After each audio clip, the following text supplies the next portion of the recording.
kita bisa terus bertemu dengan keluarga dan kita terus bisa melanjutkan perjuangan. Dan saya harap mari kita sama-sama memperjuangkan yang terbaik untuk negeri kita Indonesia.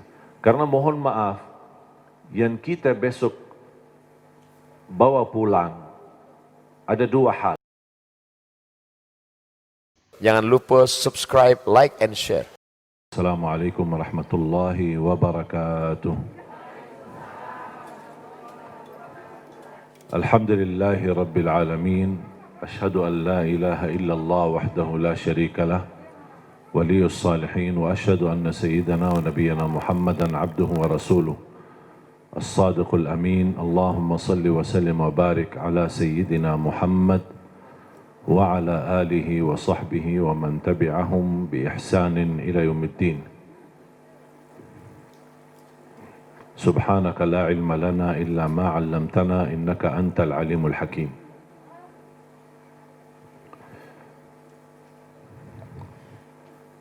Terima kasih kepada Yayasan Budi Luhur atau yang mewakili atas kerjasama dengan Nurun Nisa. Semoga ini sinergi menjadi keberkahan dan membawa cahaya untuk masyarakat sekitarnya, khususnya di Cimahi. Yang saya banggakan, yang saya muliakan, Ketua DPRD Cimahi, terima kasih kehadirannya, dan juga Dewan dari DPRD Bandung Barat, dan juga semua yang hadir, Ibu Polres, Kardi yang sudah sampaikan, dan semua teman-teman sekalian, para jamaah, dan saya tidak lupa Ibu Roli serta suami dan semua pembina dan di Majelis Nurun Nisa. Yang saya menganggap Majelis Nurun Nisa itu sebenarnya majelis saya sendiri, karena satu-satunya majelis yang cukup saya hadiri dan rutin. Sudah beberapa tahun kita terus alhamdulillah bisa sinergi dan bisa kita bersama-sama untuk syiar dakwah. Dan mudah-mudahan wasilah kita bersama-sama kita bisa membangun Cimahi ini menjadi baldatun tayyibatun wa rabbun ghafur, aman, damai, sejahtera, berkah, dan selalu dalam lindungan Allah dari segala bahaya. Dan saya tidak lupa sahabat saya Muzammil, qari favorit saya, seorang luar biasa merdu suaranya, dan mudah-mudahan menjadi cita-cita saya di bawah program kami mencetak 1 juta penghafal Al-Quran untuk Indonesia. Kita insya Allah terus memperjuangkan, melahirkan dan mencetak kadar-kadar penghafal Al-Quran yang suaranya seperti sahabat saya Kamu Muzammil, dan juga beberapa tokoh-tokoh yang saya merasa bangga. Karena 5 tahun belakangan ini, alhamdulillah, sudah muncul banyak pemuda-pemudi yang begitu luar biasa perhatian kepada Al-Quran. Dan saya sudah hampir 12 tahun di Indonesia. Semenjak saya berada di Indonesia, saya selalu terus memperjuangkan Al-Quran, dan saya bisa merasakan 5 tahun belakangan ini, alhamdulillah, peningkatan perhatian kepada Al-Quran itu sangat luar biasa. Bukan hanya di kalangan anak-anak seperti di acara Hafiz Indonesia, tetapi juga di kalangan orang tua, di kalangan bapa-bapa yang sudah tua, usia, sepuh. Walaupun mereka merasa tidak mampu hafal, tapi mereka bergabung ikut tahsinut tilawah, memperbaiki bacaan, belajar ngaji. Dan di kalangan ibu-ibu, bahkan alhamdulillah saya juga menemukan di kalangan polisi dan juga di kalangan TNI peningkatan perhatian dan hafalan Al-Quran sangat luar biasa, cukup banyak. Bahkan saya sudah menemukan aparat keamanan polisi dan TNI yang sudah hafal 30 juz. Bahkan sudah kita bertemu juga dengan kepala daerah yang juga penghafal Al-Quran. Ada gubernur penghafal Quran, ada wali kota penghafal Quran, ada bupati penghafal Al-Quran. Dan insyaAllah satu saat juga Ketua DPRI dan juga Ketua DPRD insyaAllah penghafal Al-Quran. Tak ada yang mustahil. Tak ada yang mustahil. Kalau belum bisa, saya selalu berkata, mohon maaf Pak Ketua Dewan, selalu saya berkata, kalau orang yang merasa dirinya gagal menjadi penghafal Al-Quran, mohon jangan gagalkan anakmu atau cucumu, walaupun satu dari anggota keluarga. Walaupun satu, karena satu ini mempengaruhi, membagikan syafaat kepada 10 anggota keluarga. Kalau itu pun tidak berhasil, saya selalu berkata, tolong ikut terlibat memfasilitasi para penghafal Al-Quran. Membina mereka. Kenapa? Karena yang memfasilitasi dari segi wakaf tanah, wakaf rumah, menitipkan sedikit hartanya, seberapa kemampuannya, insya-Allah ikut tetap bergabung menjadi Ahlul Quran. Karena Ahlul Quran bukan hanya orang penghafal, tapi yang memfasilitasi, yang membina para penghafal Al-Quran, menjadi orang tua asuh untuk berhafal Al-Quran, insya-Allah Allah salurkan pahala bacaan mereka di buku-buku amal kita. Walaupun kita meninggal dunia sekian tahun, tapi tetap disalurkan pahala-pahala dari bacaan mereka. Dan saya tahu para penghafal Al-Quran, dari pagi, siang, sore, malam, tidak ada hentinya untuk mereka membaca. Bayangkan, setiap satu huruf yang mereka bacakan, kita dapat 10 kebaikan. Bayangkan berapa juz mereka khatam, berapa kali khatam Al-Quran, dan berapa banyak mereka bisa menyalurkan pahala-pahala untuk donatur dan orang-orang yang memfasilitasi mereka. Dan Alhamdulillah setiap dari program 1 juta penghafal Al-Quran, setiap di bawah binaan kami yang sudah tamat hafal Quran, kami sengaja hadiahkan umrah. Sebenarnya tujuan saya bukan hanya umrah, tapi tujuan saya sekalian mereka bisa setor hafalan di hadapan Imam Besar Masjidil Haram dan Masjid Nabawi di Tanah Suci. Karena saya bercita-cita, semua para penghafal Al-Quran, saya ingin mereka dibenarkan bacaannya. Target saya bukan hanya hafalan. Saya tidak kejar hafalan. Tapi yang saya kejar adalah bacaan yang benar. Walaupun hafalan sedikit, tapi saya harap kita bisa membaca Al-Quran sesuai bacaan Nabi Muhammad sallallahu alaihi wasallam. Ada orang bertanya, Imam, bisa kita baca seperti Nabi Muhammad? Sangat bisa. Dan ada ilmunya. Dan yang kita khawatir adalah berbanyak hafal Quran, tapi mohon maaf bacaannya masih kurang fasih. Bahkan Al-Fatihah masih ada yang perlu diperbaiki. Makanya kita terus targetkan. Dan Alhamdulillah di beberapa waktu kemarin telah kita resmikan pesantren kami di Cipanas, persis di depan Istana Cipanas, bersebelahan dengan asrama Brimob. Dan kita terus, Alhamdulillah dengan sangat dibantu oleh Pak Kapolda Jawa Barat, Pak Rudi, dan juga waktu masih Kapolri Pak Tito, dan Alhamdulillah banyak memberikan kemudahan proses, karena tanah kita hampir bersentuhan dengan tanahnya Brimob. Maka kita ambil sebagian dari tanahnya Brimob, kita dapat izin dan Alhamdulillah difasilitasi, supaya bisa dijadikan fasilitas umum karena kalau kita kecilkan masjid kami untuk bangunan fasilitas umum, akhirnya nanti jadi kecil pesantren kami. Makanya kami harap dari Brimob dan juga dari aparat polisi, Alhamdulillah sangat terbantu. Di Brimob waktu itu masih Pak Murad Ismail, kemudian juga Pak Jenay Abdul Rahman, kemudian baru pindah ke Pak Rudi, kemudian Pak Rudi pindah ke jadi di Polda Jawa Barat. Alhamdulillah terus mereka kawal sampai Alhamdulillah bisa kita mendapatkan tanah Brimob ini kita gunakan untuk fasilitas umum, khusus pesantren kami dan sekitar untuk jamaah masjid yang ada di tempat dan di kampung itu. Dan Alhamdulillah dari pesantren yang kami bangun, walaupun belum kita resmikan karena corona, hanya baru untuk anak-anak santri, tapi insyaAllah mudah-mudahan dengan berkah di Al-Quran segera Allah angkat wabah ini dan bala ini, mudah-mudahan kita bisa kembali beraktivitas semula. Mohon doa restu, karena Alhamdulillah kami sudah membangun beberapa titik pesantren di Kampung Melayu, di Jakarta, di Jatinegara, kemudian juga di Lombok, kemudian juga di Jogja, ada juga beberapa rumah tahfiz di beberapa daerah di Jawa Timur dan Jawa Tengah.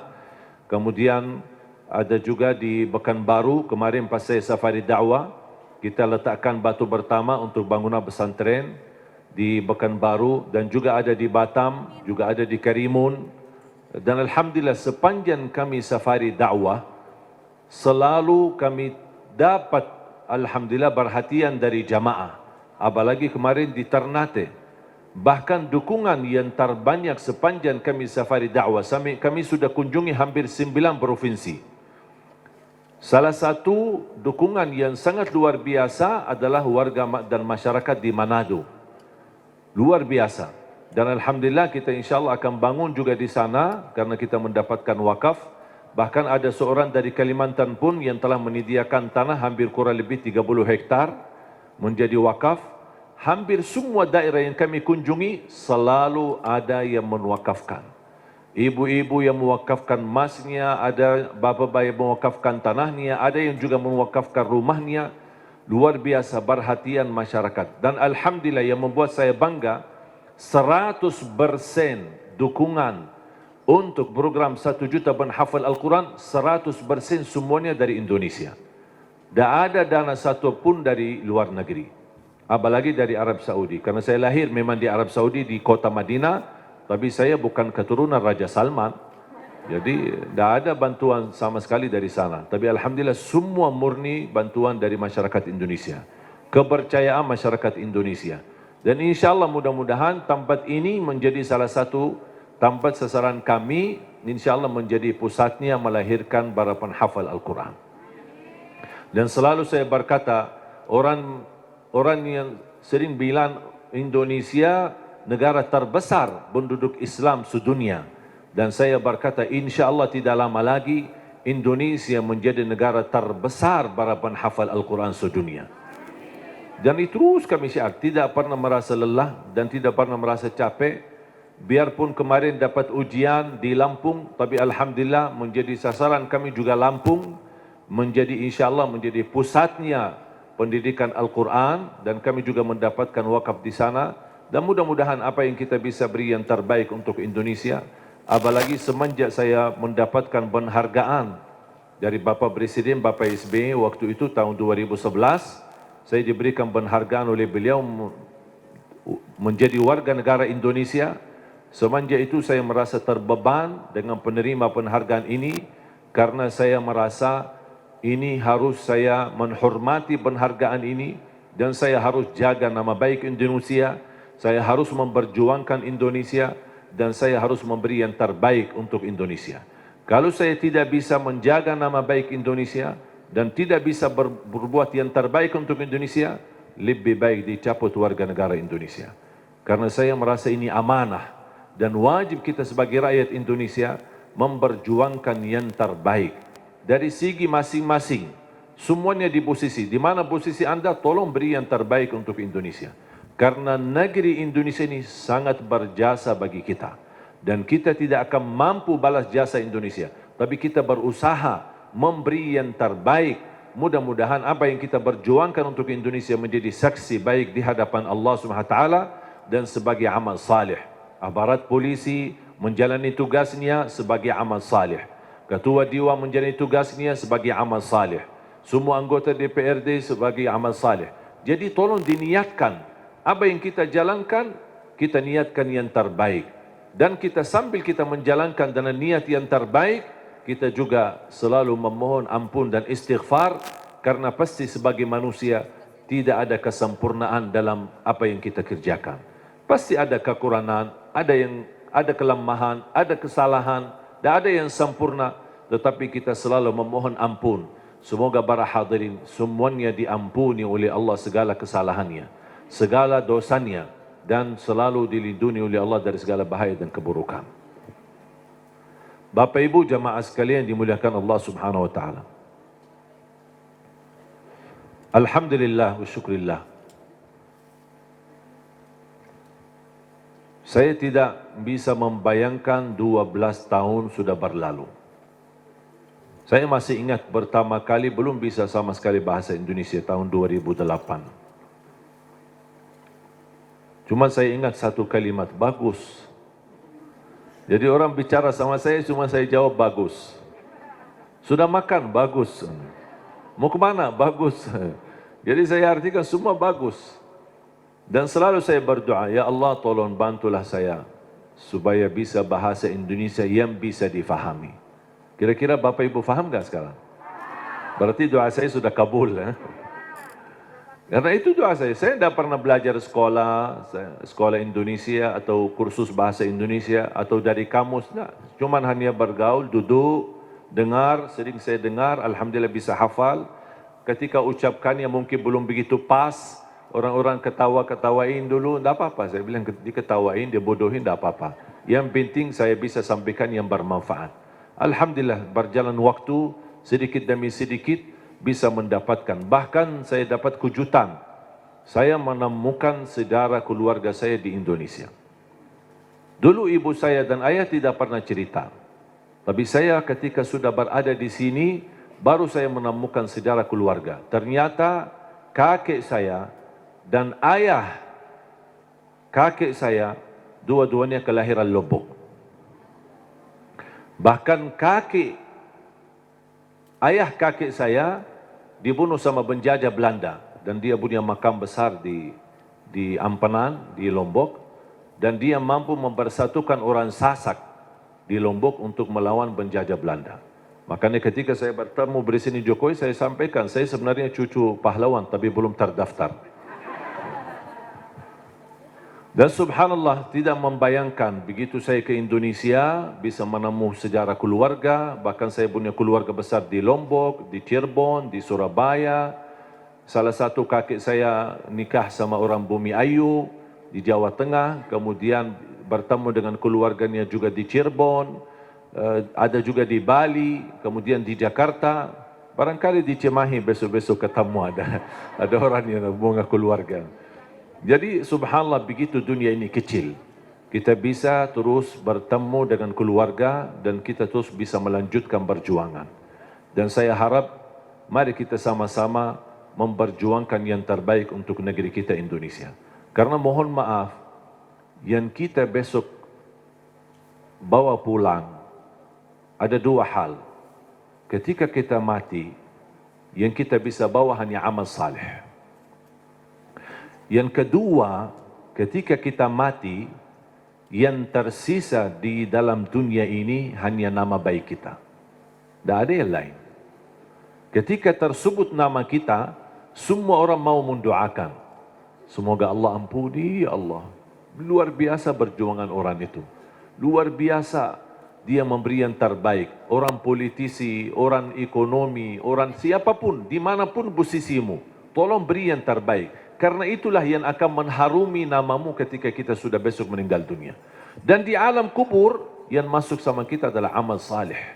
Di sambil kita beribadah. Dan selalu saya berkata, tolong kerja keras untuk duniamu dan kerja keras untuk akhiratmu.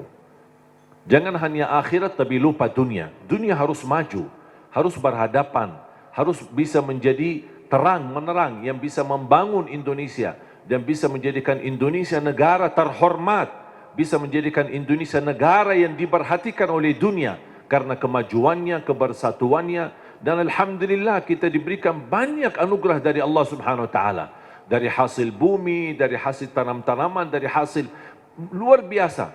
Saya selalu berkata, wallahi negeri Arab kalah sama negeri Indonesia dengan sumber alamnya dan kekayaannya. Kalau dikumpulkan seluruh negara Arab, masih lebih kaya Indonesia. Mungkin karena kita tidak merasa kekayaan itu, mungkin karena belum bersyukurlah.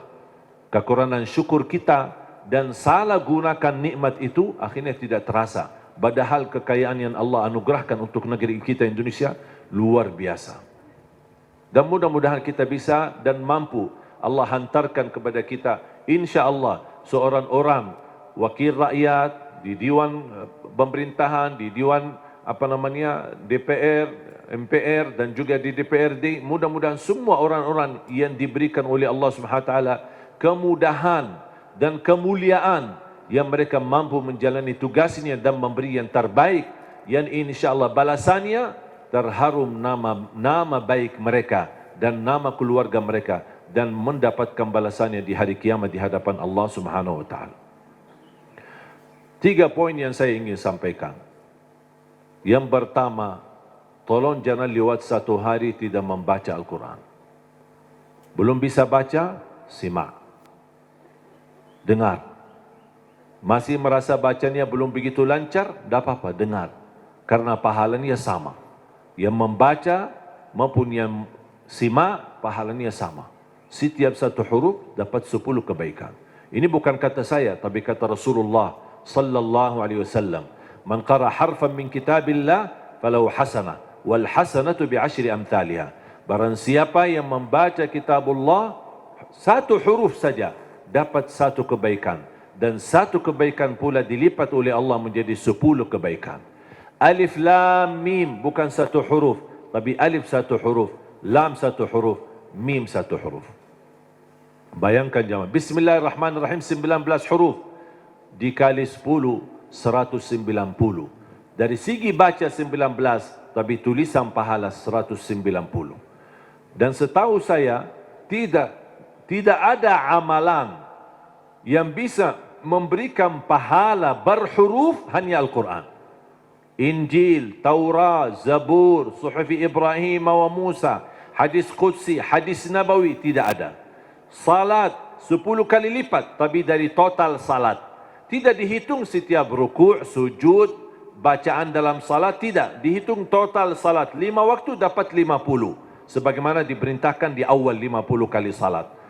Tapi Al-Quran satu-satunya ibadah yang nilai pahalanya berhuruf, bersatu huruf. Dan menurut saya ini promo yang paling istimewa dari Allah. Faham bu promo? Biasanya ibu-ibu yang tahu promo. Ada enggak di pasar promo? Kalau kita misal mau belanja, ditawarkan, ini beli misal gelas 1, dapat gratis 1. Beli 2 botol minyak goreng, dapat gratis 1. Ada kan? Atau beli misal 2 botol mie goreng, minyak goreng, dapat 1 dus, mie goreng lah misalnya. Ada kan? Itu kan namanya promo. Pernah enggak Bapak Ibu bertemu dengan promo, beli 1 botol minyak goreng, dapat 10 gratis. Ada enggak promo begitu? Pasti merugi kan? Allah Subhanahu wa taala tahu manusia suka promo, makanya Allah tawarkan promonya. 1 huruf dapat 10 kebaikan. Tapi sayang sekali yang berlaku promo manusia, tapi promo Allah belum laku. Karena banyak kita manfaatkan promo manusia, tapi tidak memanfaatkan promo dari Allah Subhanahu wa taala. Bahkan berita gembira, ada orang berkata, saya sebenarnya ingin baca, tapi bata-bata bacaan saya. Saya takut salah, nanti malah dosa. Mendingan tidak usah baca. Itu alasannya karena berbata-bata. Ada berita gembira dari Rasulullah SAW. Rasulullah bersabda, "Walladhi yaqra'ul Qur'ana wa yatata'ta'u fihi wa huwa 'alaihi syaq lahu ajran." Barang siapa yang membaca Al-Quran, kemudian dia berbata-bata. Terima kasih ya Rasulullah. 1400 tahun yang lalu, nampaknya Rasulullah umatnya bakal banyak berbata-bata. Makanya sudah diberi solusi dari kemarin. 1400 tahun yang lalu. Barang siapa yang membaca Al-Quran, kemudian dia berbata-bata sambil berat, susah, sulit untuk membaca Al-Quran, tapi tetap dia mempertahankan dan terus dia melanjutkan sesuai kemampuannya, kata Rasulullah, falahu ajran, akan Allah berikan 2 kali pahala. Selain setiap 1 huruf 10 kali lipat, dia dapat 2 kali pahala. 1, karena dia mau membaca Al-Quran.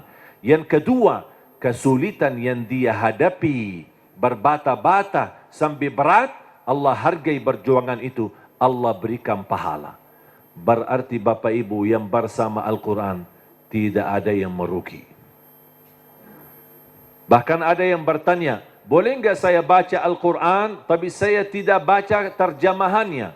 Saya jawab, boleh. Ada orang tanya lagi, boleh enggak saya baca Al-Quran sampai khatam, Tapi mohon maaf, saya tidak faham sama sekali. Saya jawab, boleh. Kenapa? Karena target baca Al-Quran kita ada 4. Ada 4 target. Pertama, baca walaupun tidak faham. Tetap dapat setiap satu huruf 10 kebaikan. Itu namanya standar. Walaupun tidak faham sama sekali. Karena Rasul menjanjikan pahala setiap satu huruf 10 kebaikan tidak dikaitkan dengan faham. Target kedua, baca dan faham. Berarti ada upaya untuk memahaminya. Itu lagi lebih besar lagi pahalanya. Yang ketiga, baca, faham dan menhayati. Lebih lagi dahsyat pahalanya. Ada lagi yang keempat, baca, faham, hayati dan menamalkan. Kalau tidak bisa semuanya, jangan tinggalkan semuanya. Jangan gara-gara tidak bisa menamalkan malah tinggalkan baca. Tidak bisa faham malah tinggalkan baca. Tidak bisa menhayati malah tinggalkan baca. Standar baca. Tetap mendapatkan setiap satu huruf 10 kebaikan. Jelas? Yang kedua, usahakan jangan tinggalkan ayat kursi setiap habis salat. Semua hafal ayat kursi kan? Sering dibacakan habis salat? Atau kadang-kadang tertinggal? Selalu. Ibu-ibu bilang selalu. Pahalanya apa? Pahalanya apa? Kemarin saya tanya sama ibu-ibu. Selalu. Terus pahalanya? Enggak. Dia tahu amalannya tapi belum tahu pahalanya. Saya kasih tahu pahalanya. Qala Rasulullah sallallahu alaihi wasallam di hadis yang sahih, "Man qara'a ayatal kursi dubura kulli salatin, laisa bainahu wa bainal jannati illa an yamut." Barang siapa yang membaca ayat kursi setiap habis salat, dijamin masuk surga, tidak ada sesuatu yang mampu menghalanginya. Allahu Akbar. Tak ada sesuatu yang mampu menghalanginya, jaminan masuk surga. Cuma baca satu. Saya ketika baca hadis yang sahih ini, saya berfikir, ya Allah, ini satu ayat aja jaminan masuk surga. Gimana 30 juz Al-Quran? Ini baru satu ayat. Gimana kalau orang rutin baca sampai khatam Al-Quran? Selain ayat kursi setiap habis salat, tolong usahakan tutupi harimu dengan baca surat Al-Mulk. Habis beraktivitas, sudah selesai kegiatan, sudah siap-siap mau tidur, tolong sempatkan. Suratul Mulk, kalau bisa sebelumnya boleh witir. Ada orang tanya, boleh enggak saya salat malam sebelum tidur? Saya jawab, boleh. Karena salat malam tidak harus tidur dulu. Banyak orang yang salah faham masalah itu. Ini kembali kemampuan. Cuba kalau kita memaksakan setiap orang mau tahajud atau mau salat malam harus tidur dulu. Ada orang mungkin misal contoh, Pak Ketua Dewan. Aktivitas, rapat, meeting, pulang sudah malam. Kalau dia tidur malam mungkin bisa jam 12, mungkin bisa jam 1. Belum tentu bisa tahajud. Ketiduran, baru dapat 3 jam, maksimal 4 jam, sudah subuh. Jadi, fisik manusia kan punya kemampuan, punya batas. Makanya selalu saya berkata, kalau ada bapa ibu yang biasa tahajud, tidur baru tahajud, tak apa-apa teruskan. Tapi kalau masih belum terbiasa, tolong amankan walaupun 2 rakaat. Amankan walaupun 2 rakaat. Niat salat malam, niat salat hajat. Lihat sunnah taubat. Silahkan, apapun niatnya, boleh. Habis salat 2 rakaat, tambah 1 rakaat witir boleh, atau 3 rakaat. Sekali salam witir, atau bisa 2 rakaat salam baru 1 rakaat. Terserah, mau 3 sekaligus, 1 kali tahiyat, atau bisa dipisahkan 2 baru 1. Baru habis itu tidur. Kenapa? Seandainya belum sempat bangun dan ketiduran sampai subuh, sudah tertulis namamu ahli tahajud. Sudah tunaikan salat, apalagi witir. Minimal, saya selalu tekankan, minimal jaga witir. Dan mohon maaf, ini bukan wasiat saya, tapi Rasulullah. Tidak ada yang dari saya. Dari saku saya tidak ada. Semua dari Rasulullah SAW. Apa kata Rasulullah kepada Abu Hurairah? Abu Hurairah berkata, Rasulullah menwasiat awsani khalili wa an utira qabla an anam. Rasulullah menwasiatkan aku jaga witir sebelum tidur, kata Rasulullah kepada Abu Hurairah.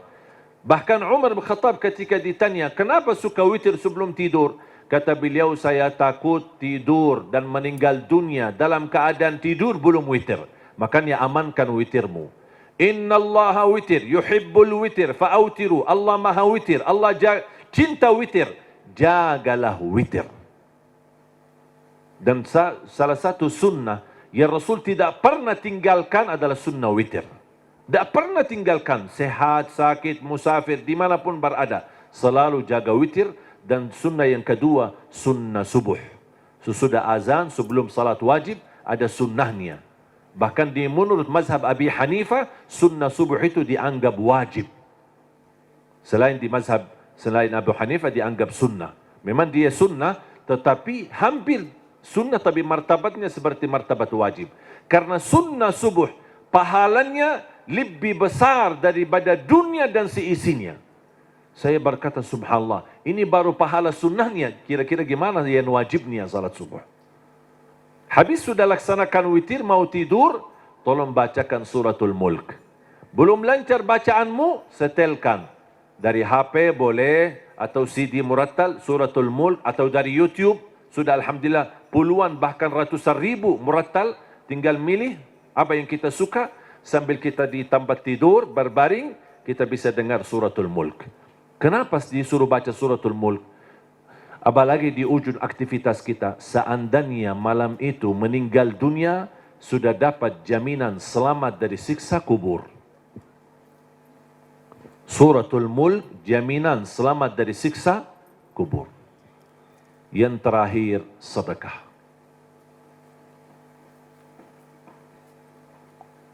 Yang pertama, jangan lewat satu hari tidak baca Quran.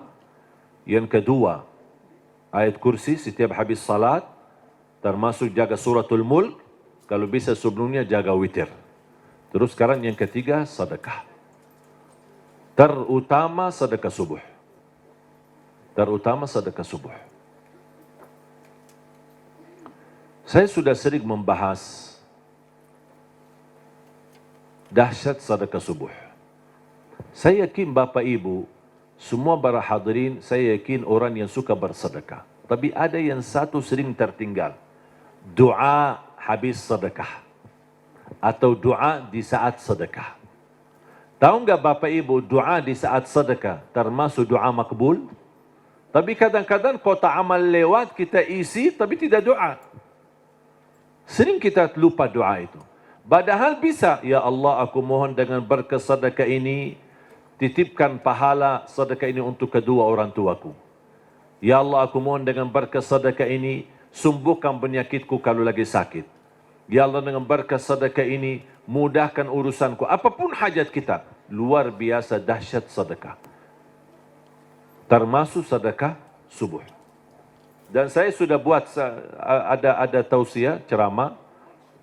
Mungkin Bapak Ibu nanti habis acara berkenan bisa lihat di channel YouTube kami, namanya Dahsyat Sedekah Subuh.